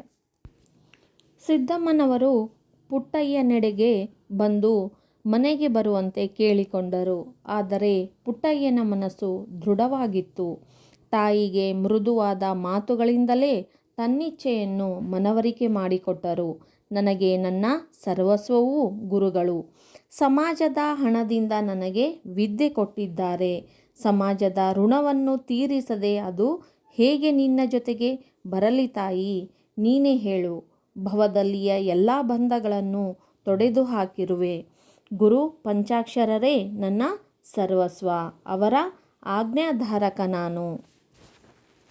ಪಂಚಾಕ್ಷರ ಗವಾಯಿಗಳು ಅವನು ಬಂದರೆ ಕರೆದುಕೊಂಡು ಹೋಗು ತಾಯಿ ಅಂತ ಹೇಳಿದಾಗ ಮಗನೆಡೆಗೆ ಬಂದು ಕೇಳ್ಕೊಳ್ತಾರೆ, ಮನೆಗೆ ಬರುವಂತೆ ಕೇಳ್ಕೊಳ್ತಾರೆ. ಆದರೆ ಪುಟ್ಟಯ್ಯನವರು ಮೊದಲೇ ದೃಢ ನಿರ್ಧಾರ ಮಾಡಿರ್ತಾರೆ. ತಮ್ಮ ಉಳಿದ ಜೀವನವನ್ನೆಲ್ಲ ಸಮಾಜ ಸೇವೆಗೆ ಮುಡುಪಾಗಿ ಇಡಬೇಕನ್ಕೊಂಡು ಮೊದಲೇ ನಿಶ್ಚಯ ಮಾಡಿ ತಾಯಿಗೆ ಒಂದು ಸಮಾಧಾನ, ಒಂದು ಮೃದುವಾದ ಮಾತುಗಳಿಂದ ತಮ್ಮ ಒಂದು ಇಚ್ಛೆ ಏನಿದೆ ಅದನ್ನು ಹೇಳ್ಕೊಳ್ತಾರೆ. ನನಗೆ ಎಲ್ಲ ಸರ್ವಸ್ವ, ತಂದೆ ತಾಯಿ ಗುರುಗಳು ಎಲ್ಲರೂ ಯಾರಾಗಿದ್ದಾರೆ? ಪಂಚಾಕ್ಷರ ಗುರುಗಳೇ ಆಗಿದ್ದಾರೆ. ಈ ಸಮಾಜದ ಹಣದಿಂದನೇ ನಾನು ಈವರೆಗೆ ಎಲ್ಲ ವಿದ್ಯೆಯನ್ನು ಕಲ್ತಿದ್ದೀನಿ. ಈ ಸಮಾಜದ ಋಣವನ್ನು ತೀರಿಸದೆ ನಾನು ನಿನ್ನ ಜೊತೆಗೆ ಹೇಗೆ ಬರಲಿ ತಾಯಿ, ಹೇಳು, ನೀನೇ ಹೇಳು, ಇದು ಸರಿನಾ ಅಂದ್ಕೊಂಡು ಇಲ್ಲಿ ಎಲ್ಲ ಮೃದುವಾಗಿ ತಾಯಿಗೆ ತಿಳಿ ಹೇಳ್ತಾರೆ. ಎಲ್ಲ ಬಂಧನಗಳನ್ನೆಲ್ಲ ನಾನು ತೊಡೆದು ಹಾಕಿದ್ದೇನೆ. ಈಗಾಗಲೇ ಈ ಸಂಸಾರ, ಲೋಕ, ಈ ಎಲ್ಲ ಬಂಧನಗಳನ್ನು ತೊರೆದು ಹಾಕಿದ್ದೇನೆ. ನನಗೆ ಎಲ್ಲ ಸರ್ವಸ್ವನು ಗುರುಗಳೇ ಆಗಿದ್ದಾರೆ. ಅವರ ಆಜ್ಞೆ ಏನಿದೆ ಅವರಂತೆಯೇ ನಾನು ಪಾಲಿಸ್ತೀನಿ, ಅವರಂತೆಯೇ ನಾನು ನಡೀತೀನಿ ಅಂತ ತಾಯಿಗೆ ಉತ್ತರವನ್ನು ನೀಡ್ತಿದ್ದಾರೆ. ನನ್ನ ಮಗನೆಂಬ ಭಾವವನ್ನು ತೊಡೆದು ಹಾಕಿ ನನ್ನನ್ನು ಸಮಾಜಕ್ಕರ್ಪಿಸು ತಾಯಿ ಎಂದು ತಾಯಿ ಸಿದ್ದಮ್ಮನವರ ಪಾದಕ್ಕೆರಗಿ ಆರ್ತರಾದರು. ಸಿದ್ದಮ್ಮನವರು ಸಾಮಾನ್ಯರಂತೆ ವರ್ತಿಸದೆ ಮಹಾತಾಯಿಯಂತೆ ಮಗನಿಗೆ ಆಶೀರ್ವದಿಸಿದರು. ನಿನ್ನಂಥ ಶ್ರೇಷ್ಠ ಪುತ್ರ ರತ್ನವೊಂದನ್ನು ಹೆತ್ತ ಭಾಗ್ಯ ನನ್ನದಾಗಲಿ. ಹೆಂಡತಿ ಮಕ್ಕಳು ಸಂಸಾರವೆಂಬ ಬಂಧನದಲ್ಲಿ ಬಂದಿಯಾಗುವುದು ನಿನಗೆ ಇಷ್ಟವಿಲ್ಲದಿದ್ದರೆ ನನ್ನ ಜೊತೆ ಬರುವುದು ಬೇಡ ಮಗನೇ. ಬಾಲಕ ಪುಟ್ಟಯ್ಯ ಅವರು ಮುಂದುವರೆದು, ನಾನು ನನ್ನ ಸರ್ವಸ್ವ ಎಲ್ಲ ಪಂಚಾಕ್ಷರ ಗವಾಯಿಗಳೇ ಅವರು ಆಗಿದ್ದಾರೆ. ಅವರ ಆಜ್ಞೆಯನ್ನು ನಾನು ಪಾಲಿಸ್ತೀನಿ. ನಿನ್ನ ಮಗ ಎನ್ನುವುದನ್ನು, ಆ ಭಾವನೆಯನ್ನು ತೊರೆದು ಹಾಕು. ನನಗೆ ನನ್ನದೇ ಸಮಾಜದ ಮೇಲೆ ನನ್ನದೇ ಆಗಿರುವಂತಹ ಒಂದು ಋಣ ಇದೆ. ಆ ಋಣವನ್ನು ತೀರಿಸಬೇಕು. ಅದಕ್ಕೋಸ್ಕರ ನೀನು ನನ್ನನ್ನು ಸಮಾಜಕ್ಕೆ ಅರ್ಪಿಸು ತಾಯಿ ಅಂತ ಇಲ್ಲಿ ತಾಯಿಯ ಪಾದಕ್ಕೆ ಎರಗ್ತಾ ಇದ್ದಾರೆ. ಒಂದು ದುಃಖದಿಂದ, ಕಷ್ಟದಿಂದ ಅವರು ತಾಯಿಯ ಪಾದಕ್ಕೆ ಎರಗ್ತಾ ಇದ್ದಾರೆ. ಆಗ ಸಿದ್ದಮ್ಮ, ತಾಯಿಯಾಗಿರ್ತಕ್ಕಂಥ ಸಿದ್ದಮ್ಮ ಅವರು ಸಾಮಾನ್ಯ ತಾಯಿಯಂತೆ ವರ್ತಿಸಿದೆ. ತಮ್ಮ ಸ್ವಾರ್ಥ, ತಮ್ಮ ಮಗ ತಮ್ಮ ಜೊತೆಯಲ್ಲೇ ಇರಬೇಕು ಎನ್ನುವಂಥ ಒಂದು ಸ್ವಾರ್ಥವಾಗಿ ಯೋಚನೆ ಮಾಡ್ದೇ ಅವರು ಮಹಾ ತಾಯಿಯಂತೆ ಇಲ್ಲಿ ವರ್ತಿಸ್ತಾ ಇದ್ದಾರೆ. ನೋಡಿ, ತಾಯಿ ಏನು ಹೇಳ್ತಿದ್ದಾರೆ ಅಂತಂದರೆ, ನೀನು ನನ್ನ ಮಗನಾಗಿ ಹುಟ್ಟಿರ್ತಕ್ಕಂಥದ್ದು ನನ್ನ ಪುಣ್ಯ, ನನ್ನ ಭಾಗ್ಯ. ನೀನು ಒಂದು ರತ್ನನೇ ಆಗಿದ್ದೀಯಾ, ಶ್ರೇಷ್ಠ ರತ್ನನೇ ನೀನು ಆಗಿದ್ದೀಯಾ. ನಿನಗೆ ಹೆಂಡತಿ ಮಕ್ಕಳು ಸಂಸಾರ ಈ ಬಂಧನ ಇಷ್ಟ ಇಲ್ಲ, ಈ ಲೋಕ ಈ ಸಂಸಾರ ಇಷ್ಟ ಇಲ್ಲ, ಈ ಭವವನ್ನು ನೀನು ತೊರಿಬೇಕು ಅಂತಂದರೆ ಆಗಲಿ. ನಿನಗೆ ಹೇಗೆ ಇಷ್ಟ ಇದೆನೋ ಹಾಗೇ ಇರು. ನಿನಗೆ ಸಂಸಾರ ಬೇಡ ಅಂತಂದರೆ ಬೇಡ. ನೀನು ಇಲ್ಲೇ ಪಂಚಾಕ್ಷರ ಗವಾಯಿಗಳ ಸೇವೆಯನ್ನು ಮಾಡ್ತಾ, ಸಮಾಜ ಸೇವೆಯನ್ನು ಮಾಡ್ತಾ ಇರ್ತಿದ್ದೀ ಅಂದರೆ ಇರುವಂಥ ತಾಯಿ ಹೇಳ್ತಿದ್ದಾರೆ. ಗುರು ಪಂಚಾಕ್ಷರರು ತೋರುವ ಮಾರ್ಗದಲ್ಲಿ ನೀನು ನಡೆದು ಅಮರನಾಗು ಕಂದ ಎಂದು ಮಗನನ್ನು ಅಂತಃಕರಣ ತುಂಬಿ ಹರಸಿ ಭಾರವಾದ ಹೃದಯದಿಂದ ದೇವರ ಹೊಸಪೇಟೆಗೆ ಮರಳಿದರು. ಪುಟ್ಟರಾಜರು ಲೌಕಿಕ ಬಂಧನಗಳ ಹೊಸ್ತಿಲನ್ನು ದಾಟಿ ಅನಿಕೇತನರಾದರು. ನಿನಗೆ ಈ ಸಂಸಾರ, ಹೆಂಡತಿ ಮಕ್ಕಳು ಎನ್ನುವಂತಹ ಭವ ಲೋಕ ಇಷ್ಟ ಇಲ್ಲ ಅಂದರೆ ಬೇಡ. ನಿನಗೆ ಗುರು ಪಂಚಾಕ್ಷರರು ತೋರಿಸುವಂತಹ ಮಾರ್ಗದಲ್ಲಿನೇ ನೀನು ನಡೆ ಎಂದು ತಾಯಿ ಮನಸ್ಪೂರ್ವಕವಾಗಿ ಮಗನನ್ನು ಹರಿಸ್ತಾ ಇದ್ದಾರೆ. ಭಾರವಾದ ಹೃದಯದಿಂದ ಅಂದರೆ ಮಗನನ್ನು ಮತ್ತೆ ಮನೆಗೆ ಕರ್ಕೊಂಡು ಹೋಗೋಕ್ಕಾಗೋದಿಲ್ಲ ಅಂತ ಆ ದುಃಖ ತಾಯಿಗೆ ಇದ್ದೇ ಇರುತ್ತೆ. ಆ ದುಃಖವಾಗಿರ್ತಕ್ಕಂತಹ ಒಂದು ಮನಸ್ಸು, ಆ ಭಾರವಾದ ಮನಸ್ಸನ್ನು ಹೊತ್ಕೊಂಡು ತಮ್ಮ ಊರಾಗಿರ್ತಕ್ಕಂಥ ದೇವರ ಹೊಸಪೇಟೆಗೆ ಮರಳ್ತಾ ಇದ್ದಾರೆ. ಆಗ ಪುಟ್ಟರಾಜರು ಸಾಮಾನ್ಯವಾದಂತಹ ವ್ಯಕ್ತಿಗಳಂತೆ ಈ ಸಂಸಾರ, ಲೋಕ ಎನ್ನುವಂಥ ಆಸ್ತಿ ಪಾಸ್ತಿ ಎನ್ನುವಂತಹ ಈ ಬಂಧನಗಳನ್ನು ಎಲ್ಲ ತೊರೆದು, ಲೌಕಿಕ ಬಂಧನಗಳನ್ನು ಎಲ್ಲ ತೊರೆದು ಅಸಾಮಾನ್ಯರಾಗಿ ಇವರು ಅಲ್ಲಿ ಅನಿಕೇತನರಾಗ್ತಾ ಇದ್ದಾರೆ. ಒಂದು ಮಹಾನ್ ಚೇತನ, ಮಹಾನ್ ವ್ಯಕ್ತಿಗಳಾಗಿ ಇವರು ಹೊರಹೊಮ್ಮುತ್ತಾ ಇದ್ದಾರೆ. ಗಾಂಧಿ ತತ್ವಾನುಯಾಯಿಗಳಾದ ಪಂಚಾಕ್ಷರ ಗವಾಯಿಗಳು ಭಾರತ ಸ್ವಾತಂತ್ರ್ಯ ಚಳವಳಿಗೆ ಮುಖ್ಯ ಪ್ರೇರಣೆಗಳಲ್ಲೊಂದಾದ ಖಾದಿ ಬಟ್ಟೆಯನ್ನು ಧರಿಸಿಕೊಳ್ಳುವುದರ ಮೂಲಕ ಸ್ವದೇಶಿ ಆಂದೋಲನಕ್ಕೆ ಕೈಜೋಡಿಸಿದರು. ಅವರೊಂದಿಗೆ ಪುಟ್ಟರಾಜರು ಖಾದಿ ಬಟ್ಟೆಯನ್ನು ತೊಡುವ ಪ್ರತಿಜ್ಞೆ ಮಾಡಿದರು. ಹಾಲಿನಂಥ ಮನಸ್ಸುಳ್ಳ ಪುಟ್ಟರಾಜರು ತಮ್ಮ ಜೀವನದುದ್ದಕ್ಕೂ ಶುಭ್ರವಾದ ಖಾದಿ ಬಟ್ಟೆಗಳನ್ನು ಧರಿಸಿ ಭಾರತೀಯತ್ವಕ್ಕೆ ಮಾದರಿಯಾದರು. ಶುಭ್ರವಾದ ಬಿಳಿಯ ಉದ್ದನೆಯ ಅಂಗಿ, ಪಂಚೆ ಅಂದರೆ ದೋತರ, ತಲೆಗೆ ಕೆಂಪು ಪೇಟ ಅಂದರೆ ಪಟಗ, ನೊಸಲಿನಲ್ಲಿ ತ್ರಿಪುಂಡ್ರ ಭಸ್ಮ, ಕೊರಳಲ್ಲಿ ರುದ್ರಾಕ್ಷಿ ಮಾಲೆ, ಪಾದಗಳಿಗೆ ಅರಿವೆಯ ಪಟ್ಟಿಕೆಯನ್ನು ಜೋಡಿಸಿದ ಕಟ್ಟಿಗೆಯ ಹಾವುಗಳು, ಕೈಯಲ್ಲಿ ಉದ್ದನೆಯ ಬೆತ್ತ ಇವು ಪುಟ್ಟರಾಜರ ಬಾಹ್ಯ ವ್ಯಕ್ತಿತ್ವದ ಗುರುತುಗಳಾದವು. ಪಂಚಾಕ್ಷರ ಗವಾಯಿಗಳು ಗಾಂಧೀಜಿಯವರ ತತ್ವಗಳನ್ನು, ಆದರ್ಶಗಳನ್ನು ಅನುಸರಿಸ್ತಾ ಇದ್ದರು. ಅದರಲ್ಲಿ ಸ್ವದೇಶಿ ಆಂದೋಲನ, ದೇಶದಲ್ಲಿ ತಯಾರು ಮಾಡಿರ್ತಕ್ಕಂಥ ವಸ್ತುಗಳನ್ನೇ ಬಳಸಬೇಕು, ಖಾದಿ ಬಟ್ಟೆಯನ್ನು ಧರಿಸಬೇಕು ಎನ್ನುವಂಥದ್ದು ಅದರಲ್ಲೂ ಒಂದು. ಸೊ ಹಾಗಾಗಿ ಗಾಂಧೀಜಿಯವರಿಂದ ಪ್ರೇರಿತಗೊಂಡಿರ್ತಕ್ಕಂಥ ಪಂಚಾಕ್ಷರ ಗವಾಯಿಗಳು ಖಾದಿ ಬಟ್ಟೆಯನ್ನೇ ಧರಿಸ್ತಾ ಇದ್ದರು. ಅವರೊಂದಿಗೆ ಪುಟ್ಟರಾಜರು ಕೂಡ ಖಾದಿ ಬಟ್ಟೆಗಳನ್ನೇ, ಖಾದಿ ವಸ್ತ್ರಗಳನ್ನೇ ತೊಡುವಂತಹ ಒಂದು ಪ್ರತಿಜ್ಞೆನ ಮಾಡ್ತಾರೆ.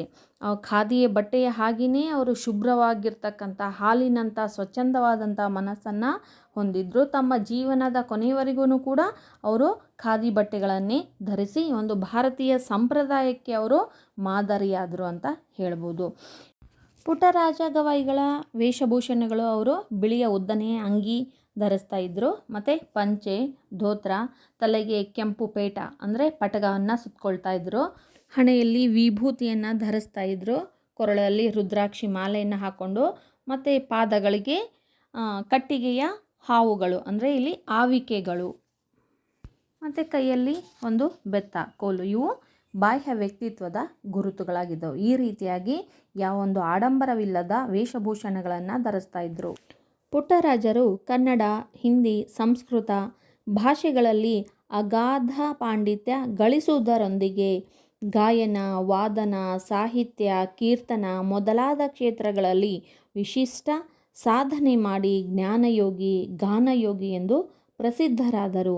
ಕನ್ನಡ, ಸಂಸ್ಕೃತ, ಹಿಂದಿ ಭಾಷೆಗಳಲ್ಲಿ 75ಕ್ಕೂ ಅಧಿಕ ಕೃತಿಗಳನ್ನು ರಚಿಸಿ ತ್ರಿಭಾಷಾ ಕವಿಯಾದರು.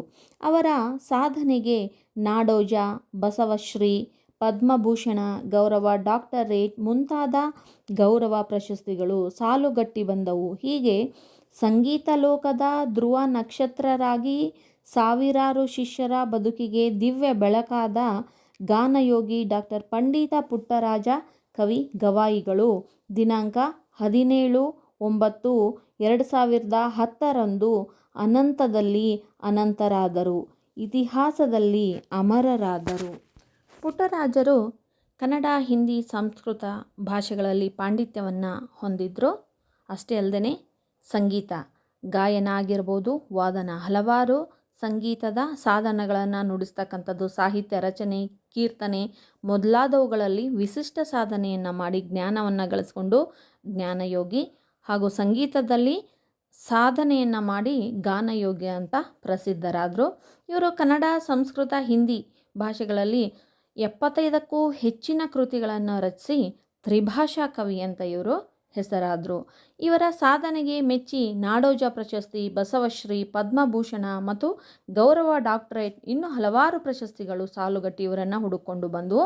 ಹೀಗೆ ಸಂಗೀತ ಲೋಕದಲ್ಲಿ ಧ್ರುವ ನಕ್ಷತ್ರರಂತೆ ಇವರು ಹೊಳಿತಾ ಸಾವಿರಾರು ಅಂಧ ಶಿಷ್ಯರಿಗೆ ಬದುಕಾಗಿ, ಕಣ್ಣಾಗಿ, ದಿವ್ಯ ಬೆಳಕಾಗಿ ಅವರ ಬದುಕನ್ನು ಕಟ್ಟಿಕೊಟ್ರು. ಇವರು ಕವಿಗಳು, ಗವಾಯಿಗಳು ಆಗಿರ್ತಕ್ಕಂತಹ ಇವರು ದಿನಾಂಕ 17/9/2010 ಲಿಂಗೈಕ್ಯರಾದರು, ಅನಂತದಲ್ಲಿ ಅನಂತರಾದರು, ದೈವಾಧೀನರಾದರು. ಇತಿಹಾಸದಲ್ಲಿ ಇವರ ಹೆಸರು ಅಜರಾಮರವಾಗಿದೆ. ಅವರು ಇರಲಿಲ್ಲ ಅಂದರೂ ಕೂಡ ಅವರ ನೆನಪು, ಅವರು ನಡೆದು ಬಂದಂತಹ ದಾರಿ ಎಲ್ಲರಿಗೂ ಮಾರ್ಗದರ್ಶನವಾಗಿದೆ ಎಂದು ಹೇಳ್ತಾ ಈ ಪಾಠವನ್ನು ಮುಗಿಸ್ತಾ ಇದ್ದೀನಿ. ಮತ್ತು ಸಬ್ಸ್ಕ್ರೈಬ್, ಲೈಕ್, ಶೇರ್ ಮಾಡೋದನ್ನು ಮರಿಬೇಡಿ. ಈ ಕೆಳಗಿನ ಪ್ರಶ್ನೆಗಳಿಗೆ ಒಂದು ವಾಕ್ಯದಲ್ಲಿ ಉತ್ತರ ಬರೆಯಿರಿ. ಪ್ರಶ್ನೆ 1. ಪುಟ್ಟರಾಜರ ತಂದೆ ತಾಯಿಗಳ ಹೆಸರೇನು? ಪುಟ್ಟರಾಜರ ತಂದೆ ರೇವಣ್ಣಯ್ಯ, ತಾಯಿ ಸಿದ್ದಮ್ಮ. Second question. ಶ್ರೇಷ್ಠ ಗುರುವಿನಲ್ಲಿ ಎಂತಹ ಶಕ್ತಿ ಇರುತ್ತದೆ? ಶ್ರೇಷ್ಠ ಗುರುವಿನಲ್ಲಿ ಶಿಷ್ಯರ ಅಭಿಲಾಷೆಗೆ ತಕ್ಕಂಥ ಜ್ಞಾನ ಕೊಡುವ ಶಕ್ತಿ ಇರುತ್ತದೆ. ತಾಯಿ ಸಿದ್ದಮ್ಮ ಪಂಚಾಕ್ಷರಿ ಗವಾಯಿಗಳಲ್ಲಿ ಏನೆಂದು ಬೇಡಿಕೊಂಡಳು? ತಾಯಿ ಸಿದ್ದಮ್ಮ ಪಂಚಾಕ್ಷರ ಗವಾಯಿಗಳ ಪಾದಕ್ಕೆರಗಿ ಸೆರಗೊಡ್ಡಿ ಮಗನನ್ನು ಮನೆಗೆ ಕಳುಹಿಸಿಕೊಡುವಂತೆ ಬೇಡಿಕೊಂಡಳು. Fourth question. ಪುಟ್ಟರಾಜರು ಯಾವ ಯಾವ ಭಾಷೆಗಳಲ್ಲಿ ಪಾಂಡಿತ್ಯ ಗಳಿಸಿದ್ದರು? ಪುಟ್ಟರಾಜರು ಕನ್ನಡ, ಹಿಂದಿ, ಸಂಸ್ಕೃತ ಭಾಷೆಗಳಲ್ಲಿ ಅಗಾಧ ಪಾಂಡಿತ್ಯ ಗಳಿಸಿದ್ದರು. Fifth question. ಪುಟ್ಟರಾಜರು ಖಾದಿ ಬಟ್ಟೆ ತೊಡಲು ನಿರ್ಧರಿಸಿದ್ದು ಏಕೆ? ಉತ್ತರ. ಪುಟ್ಟರಾಜರು ಖಾದಿ ಬಟ್ಟೆ ತೊಡಲು ನಿರ್ಧರಿಸಿದ್ದು ಸ್ವದೇಶಿ ಆಂದೋಲನಕ್ಕೆ ಕೈ ಜೋಡಿಸಲು. Main question number 2. ಕೆಳಗಿನ ಪ್ರಶ್ನೆಗಳಿಗೆ 3-4 ವಾಕ್ಯಗಳಲ್ಲಿ ಉತ್ತರಿಸಿ. First one. ಬಾಲಕ ಪುಟ್ಟಯ್ಯ ಕಣ್ಣುಗಳನ್ನು ಕಳೆದುಕೊಂಡದ್ದು ಹೇಗೆ? ನಾನು ಆನ್ಸರ್ ಹೇಳ್ತಾ ಹೋಗ್ತೀನಿ. ಪೆನ್ಸಿಲಿಂದ ಮೊದಲು ಅಂಡರ್ಲೈನ್ ಮಾಡ್ಕೊಳ್ಳಿ. ಪುಟ್ಟರಾಜರು ಹುಟ್ಟಿದ 6 ತಿಂಗಳಿಗೆ ಕಣ್ಣು ಬೇನೆ ಬಂದು ಕಣ್ಣಿಗೆ ಪರಿ ಬಂತು. ಆಗ ನಾಟಿ ವೈದ್ಯರು ಕಣ್ಣುಗುಡ್ಡಿಗೆ ತೊನಸಿಯನ್ನು ಮುಟ್ಟಿಸಬೇಕು ಅಂತ ಹೇಳಿದ್ದರು. ಆಗ ಮುಟ್ಟಿಸುವಾಗ ತೊನಸಿ ಕೈಜಾರಿ ಕಣ್ಣು ಒಳಗೆ ಬಿದ್ದು ಬಿಟ್ಟವು.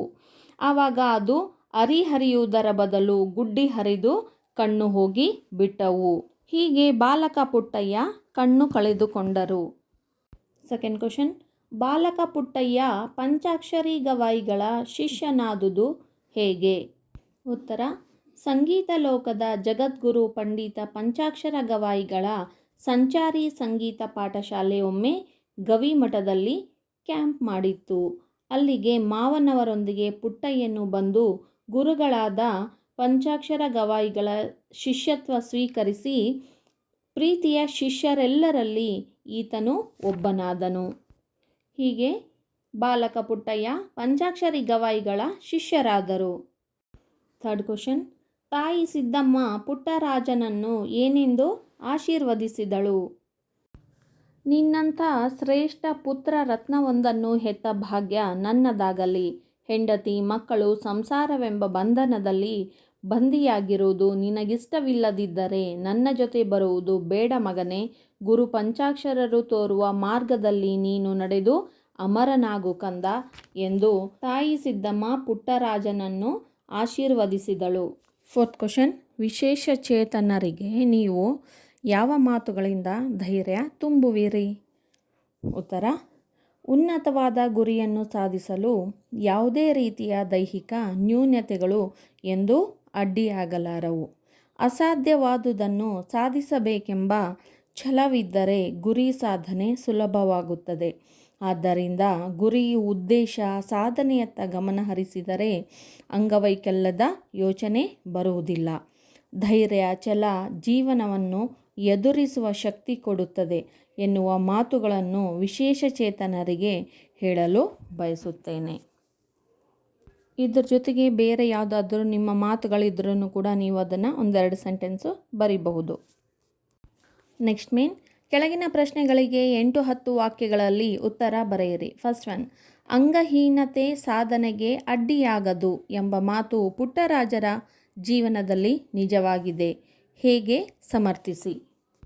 ಉತ್ತರ: ಅಂಧರಾಗಿದ್ದ ಪುಟ್ಟಯ್ಯನವರಿಗೆ ಶ್ರೇಷ್ಠ ಗುರುವಾಗಿದ್ದ ಪಂಚಾಕ್ಷರ ಗವಾಯಿಗಳು ಸಂಗೀತ ಜ್ಞಾನದೊಂದಿಗೆ ಸಾಹಿತ್ಯದ ಜ್ಞಾನವನ್ನು ಕಲಿಸುವ ವ್ಯವಸ್ಥೆಯನ್ನು ಮಾಡಿದರು. ಅದರ ಪ್ರತಿಫಲವಾಗಿ ಪುಟ್ಟಯ್ಯ ಪಾಣಿನಿಯ ಅಷ್ಟಾಧ್ಯಾಯಿ, ಶರ್ವವರ್ಮನ ಕಾತಂತ್ರ, ಕೇಶಿರಾಜನ ಶಬ್ದಮಣಿ ದರ್ಪಣ, ನಿಜಗುಣ ಶಿವಯೋಗಿಗಳ ಕೈವಲ್ಯ ಪದ್ಧತಿ ಜೊತೆಗೆ ತರ್ಕಶಾಸ್ತ್ರ, ನ್ಯಾಯಶಾಸ್ತ್ರ, ಶಬ್ದಾನುಶಾಸ್ತ್ರ, ಛಂದಶಾಸ್ತ್ರ ಹಾಗೂ ಕನ್ನಡ ವ್ಯಾಕರಣವನ್ನು ಶಾಸ್ತ್ರಬದ್ಧವಾಗಿ ಕಲಿತರು. ಕೇವಲ ಕಲಿಯಲಿಲ್ಲ, ಅವುಗಳಲ್ಲಿ ನಿಷ್ಣಾತರಾದರು. ಜೊತೆಗೆ ಬೇರೆಯವರ ಸಹಾಯ ಪಡೆಯದೇ ಓದಿಸುವ ಹಾಗೂ ಬರೆಸುವ ಬ್ರೈಲ್ ಲಿಪಿ ಕಲಿತು ಅದರಲ್ಲಿ ಪಾರಂಗತರಾದರು. ಪುಟ್ಟರಾಜರು ಕನ್ನಡ, ಹಿಂದಿ, ಸಂಸ್ಕೃತ ಭಾಷೆಗಳಲ್ಲಿ ಅಗಾಧ ಪಾಂಡಿತ್ಯ ಗಳಿಸುವುದರೊಂದಿಗೆ ಗಾಯನ, ವಾದನ, ಸಾಹಿತ್ಯ, ಕೀರ್ತನ ಮೊದಲಾದ ಕ್ಷೇತ್ರಗಳಲ್ಲಿ ವಿಶಿಷ್ಟ ಸಾಧನೆ ಮಾಡಿ ಜ್ಞಾನಯೋಗಿ, ಗಾನಯೋಗಿ ಎಂದು ಪ್ರಸಿದ್ಧರಾದರು. ಕನ್ನಡ, ಹಿಂದಿ, ಸಂಸ್ಕೃತ ಭಾಷೆಗಳಲ್ಲಿ 75ಕ್ಕೂ ಅಧಿಕ ಕೃತಿಗಳನ್ನು ರಚಿಸಿ ತ್ರಿಭಾಷಾ ಕವಿಯಾದರು. ಅವರ ಸಾಧನೆಗೆ ನಾಡೋಜ, ಬಸವಶ್ರೀ, ಪದ್ಮಭೂಷಣ, ಗೌರವ ಡಾಕ್ಟರೇಟ್ ಮುಂತಾದ ಗೌರವ ಪ್ರಶಸ್ತಿಗಳು ಸಾಲುಗಟ್ಟಿ ಬಂದವು. ಆದ್ದರಿಂದ ಅಂಗಹೀನತೆ ಸಾಧನೆಗೆ ಅಡ್ಡಿಯಾಗಲಾರದು ಎಂಬ ಮಾತು ಪುಟ್ಟರಾಜರ ಜೀವನದಲ್ಲಿ ನಿಜವಾಗಿದೆ. ನೆಕ್ಸ್ಟ್ ಕ್ವಶನ್: ಪುಟ್ಟಯ್ಯ ಸಮಾಜಕ್ಕೆ ಮುಡುಪಾದ ಪ್ರಸಂಗವನ್ನು ವಿವರಿಸಿ. ಉತ್ತರ: ಪಂಚಾಕ್ಷರಿ ಗವಾಯಿಗಳ ಸಂಚಾರಿ ಪಾಠಶಾಲೆಯು ಹೊಳೆಆಲೂರಿನಲ್ಲಿ ಕ್ಯಾಂಪ್ ಹಾಕಿದ್ದ ಸಂದರ್ಭದಲ್ಲಿ ತಾಯಿಯಾದ ಸಿದ್ದಮ್ಮನವರು ಬೆಳೆದು ದೊಡ್ಡವನಾದ ಪುಟ್ಟರಾಜನನ್ನು ಕಾಣಲು ಬಂದರು. ಸಂಗೀತ ಸಕಲ ವಿದ್ಯೆಗಳಲ್ಲಿ ಪಾರಂಗತನಾದ ಮುದ್ದು ಮಗನನ್ನು ನೋಡಿದ ತಾಯಿಗೆ ಅಂತಃಕರಣ ತುಂಬಿ ಬಂತು. ಪಂಚಾಕ್ಷರ ಗವಾಯಿಗಳ ಪಾದಕ್ಕೆರಗಿ ಸೆರಗೊಡ್ಡಿ ಮಗನನ್ನು ಮನೆಗೆ ಕಳುಹಿಸಿಕೊಡುವಂತೆ ಬೇಡಿಕೊಂಡರು. ಗವಾಯಿಗಳು ಅವನು ಬಂದರೆ ಕರೆದುಕೊಂಡು ಹೋಗು ತಾಯಿ ಎಂದು ವಾತ್ಸಲ್ಯಪೂರ್ಣವಾಗಿ ಹೇಳಿದರು. ಸಿದ್ದಮ್ಮನವರು ಪುಟ್ಟಯ್ಯನೆಡೆಗೆ ಬಂದು ಮನೆಗೆ ಬರುವಂತೆ ಕೇಳಿಕೊಂಡರು. ಆದರೆ ಪುಟ್ಟಯ್ಯನ ಮನಸ್ಸು ದೃಢವಾಗಿತ್ತು. ತಾಯಿಗೆ ಮೃದುವಾದ ಮಾತುಗಳಿಂದಲೇ ತನ್ನಿಚ್ಛೆಯನ್ನು ಮನವರಿಕೆ ಮಾಡಿಕೊಟ್ಟರು. ನನಗೆ ನನ್ನ ಸರ್ವಸ್ವವು ಗುರುಗಳು. ಸಮಾಜದ ಹಣದಿಂದ ನನಗೆ ವಿದ್ಯೆ ಕೊಟ್ಟಿದ್ದಾರೆ. ಸಮಾಜದ ಋಣವನ್ನು ತೀರಿಸದೆ ಅದು ಹೇಗೆ ನಿನ್ನ ಜೊತೆಗೆ ಬರಲಿ ತಾಯಿ, ನೀನೇ ಹೇಳು. ಭವದಲ್ಲಿಯ ಎಲ್ಲ ಬಂಧನಗಳನ್ನು ತೊಡೆದು ಹಾಕಿರುವೆ. ಗುರು ಪಂಚಾಕ್ಷರರೇ ನನ್ನ ಸರ್ವಸ್ವ. ಅವರ ಆಜ್ಞಾಧಾರಕ ನಾನು. ನನ್ನ ಮಗನೆಂಬ ಭಾವವನ್ನು ತೊಡೆದು ಹಾಕಿ ನನ್ನನ್ನು ಸಮಾಜಕ್ಕರ್ಪಿಸು ತಾಯಿ ಎಂದು ತಾಯಿ ಸಿದ್ದಮ್ಮನವರ ಪಾದಕ್ಕೆರಗಿ ಆರ್ತರಾದರು. ಆಗ ಸಿದ್ದಮ್ಮನವರು, ಸಂಸಾರವೆಂಬ ಬಂಧನದಲ್ಲಿ ಬಂದಿಯಾಗುವುದು ನಿನಗಿಷ್ಟವಿಲ್ಲದಿದ್ದರೆ ನನ್ನ ಜೊತೆ ಬರುವುದು ಬೇಡ ಮಗನೇ. ಗುರು ಪಂಚಾಕ್ಷರರು ತೋರುವ ಮಾರ್ಗದಲ್ಲಿ ನೀನು ನಡೆದು ಅಮರನಾಗು ಕಂದ ಎಂದು ಮಗನನ್ನು ತುಂಬಿ ಹರಸಿದರು. ಈ ರೀತಿಯಾಗಿ ಪುಟ್ಟಯ್ಯನವರು ಸಮಾಜಕ್ಕೆ ತಮ್ಮನ್ನು ತಾವು ಅರ್ಪಿಸಿಕೊಂಡರು. ನೆಕ್ಸ್ಟ್ ಮೇನ್ ಸಂದರ್ಭದೊಡನೆ ವಿವರಿಸಿ. ಫಸ್ಟ್ ಒನ್, ಮಗು, ಇಂದಿನಿಂದ ಇದು ನನ್ನ ಹಾರ್ಮೋನಿಯಂ ಅಲ್ಲ. ಈ ವಾಕ್ಯವನ್ನು ರಮೇಶ್ ಗೌಡ ಮಲ್ಲನಗೌಡ ಕಲ್ಲನಗೌಡ ಅವರು ಬರೆದಿರುವ ಗಾನಯೋಗಿ ಪಂಡಿತ ಪುಟ್ಟರಾಜ ಗವಾಯಿ ಎಂಬ ಪಾಠದಿಂದ ಆರಿಸಿಕೊಳ್ಳಲಾಗಿದೆ.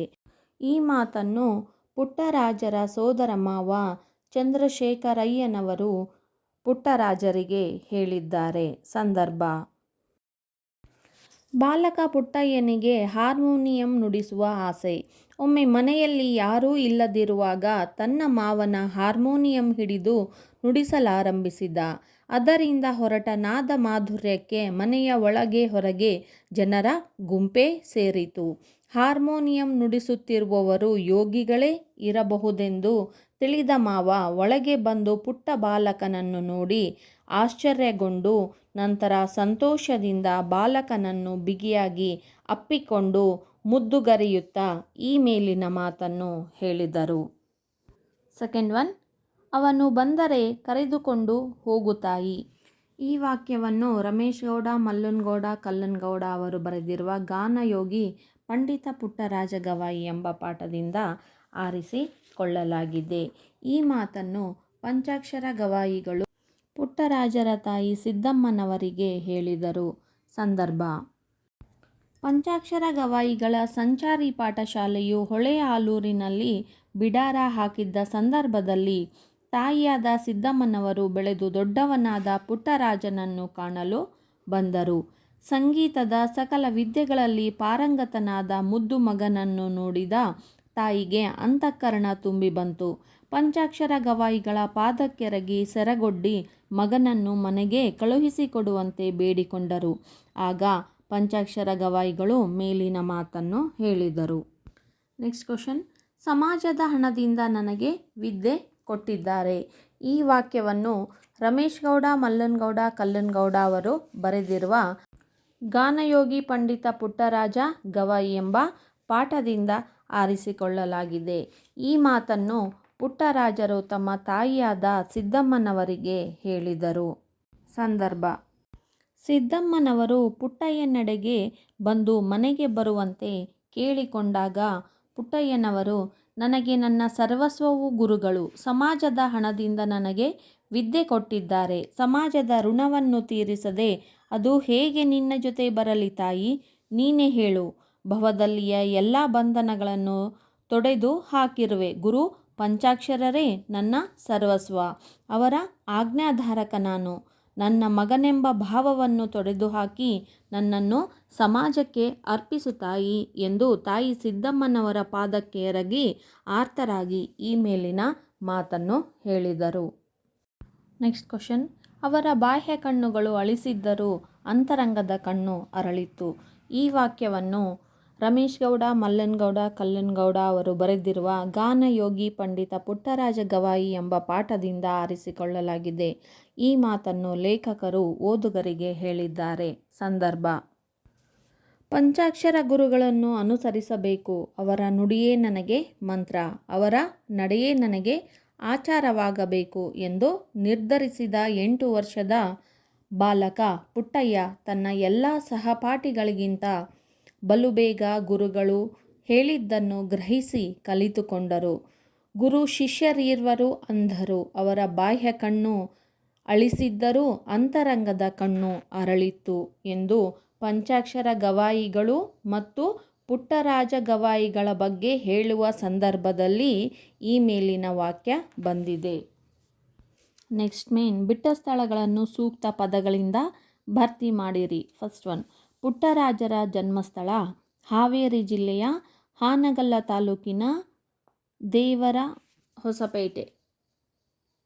ಸೆಕೆಂಡ್ ಒನ್, ಪುಟ್ಟರಾಜರು ಡ್ಯಾಶ್ ರಂದು ಜನಿಸಿದರು. ಪುಟ್ಟರಾಜರು 1914 ಮಾರ್ಚ್ 3ರಂದು ಜನಿಸಿದರು. ಥರ್ಡ್ ಒನ್, ಪುಟ್ಟರಾಜರ ಗುರುಗಳ ಹೆಸರು. ಪುಟ್ಟರಾಜರ ಗುರುಗಳ ಹೆಸರು ಪಂಚಾಕ್ಷರ ಗವಾಯಿಗಳು. ಫೋರ್ತ್ ಒನ್, ಪುಟ್ಟರಾಜರ ಮಾವನ ಹೆಸರು ಚಂದ್ರಶೇಖರಯ್ಯ. ಫಿಫ್ತ್ ಒನ್, ಪುಟ್ಟರಾಜರು ಡ್ಯಾಶ್ ರಂದು ಅನಂತದಲ್ಲಿ ಅನಂತರಾದರು. ಪುಟ್ಟರಾಜರು 17/9/2010 ಅನಂತದಲ್ಲಿ ಅನಂತವಾದರು. ನೆಕ್ಸ್ಟ್ ಮೇನ್ ಅ ಪಟ್ಟಿಯೊಂದಿಗೆ ಬ ಪಟ್ಟಿಯನ್ನು ಹೊಂದಿಸಿ ಬರೆಯಿರಿ. ಫಸ್ಟ್ ಒನ್, ಪಾಣಿನಿ ಬರೆದಿರ್ತಕ್ಕಂಥ ಕೃತಿ ಯಾವುದು? Ashtadhyayi. Next second one, Sharvavarma Katantra. Keshiraja Shabdamani Darpana. Nijaguna ಶಿವಯೋಗಿಗಳು ಕೈವಲ್ಯ ಪದ್ಧತಿ. ನೆಕ್ಸ್ಟ್ ಮೇನ್ ಭಾಷಾಭ್ಯಾಸ. ಕೆಳಗಿನ ಪದಗಳನ್ನು ಸ್ವಂತ ವಾಕ್ಯದಲ್ಲಿ ಬರೆಯಿರಿ. ಫಸ್ಟ್ ಒನ್, ಸಿಂಹಾವಲೋಕನ. ಮಹಾನ್ ವ್ಯಕ್ತಿಗಳು ನಡೆದು ಬಂದ ದಾರಿಯನ್ನು ಸಿಂಹಾವಲೋಕನ ಮಾಡಿ ಅದರಂತೆಯೇ ನಡೆಯಬೇಕು. ನೆಕ್ಸ್ಟು, ನಿಬ್ಬೆರಗಾಗು. ಜಾದೂಗಾರನ ಜಾದುವನ್ನು ನೋಡಿ ನಿಬ್ಬೆರಗಾದೆನು. ನೆಕ್ಸ್ಟ್ ಒನ್, ಕಣ್ಮಣಿ. ಪ್ರತಿಯೊಬ್ಬರಿಗೂ ಅವರ ಕಣ್ಮಣಿಗಳಿರುತ್ತಾರೆ. ನೆಕ್ಸ್ಟು, ತಲ್ಲೀನತೆಯಿಂದ ಕಲಿತ ಪಾಠ ಅರ್ಥವಾಗುತ್ತದೆ. ಗುರುಸೇವೆಯು ಒಂದು ರೀತಿಯ ಪಾಠ. ನೆಕ್ಸ್ಟ್ ಒನ್, ಕೆಳಗಿನ ಪ್ರಶ್ನೆಗಳಿಗೆ ತತ್ಸಮ ತದ್ಭವ ರೂಪಗಳನ್ನು ಬರೆಯಿರಿ. ದೃಷ್ಟಿ, ದಿಟ್ಟಿ, ಸಂಸ್ಕೃತ, ಸಕ್ಕದ, ಯೋಗಿ, ಜೋಗಿ, ಆಶ್ಚರ್ಯ, ಅಚ್ಚರಿ, ಜ್ಞಾನ, ಜಾನ. ನೆಕ್ಸ್ಟು, ಕೆಳಗಿನ ಪದಗಳನ್ನು ಬಿಡಿಸಿ ಸಂಧಿ ಹೆಸರಿಸಿ. ಪಂಚಾಕ್ಷರಿ, ಪಂಚ ಪ್ಲಸ್ ಅಕ್ಷರಿ ಪಂಚಾಕ್ಷರಿ, ಸವರ್ಣ ದೀರ್ಘ ಸಂಧಿ. ಸುವರ್ಣಾಕ್ಷರ, ಸುವರ್ಣ ಪ್ಲಸ್ ಅಕ್ಷರ ಸುವರ್ಣಾಕ್ಷರ, ಇದನ್ನು ಕೂಡ ಸವರ್ಣ ದೀರ್ಘ ಸಂಧಿ.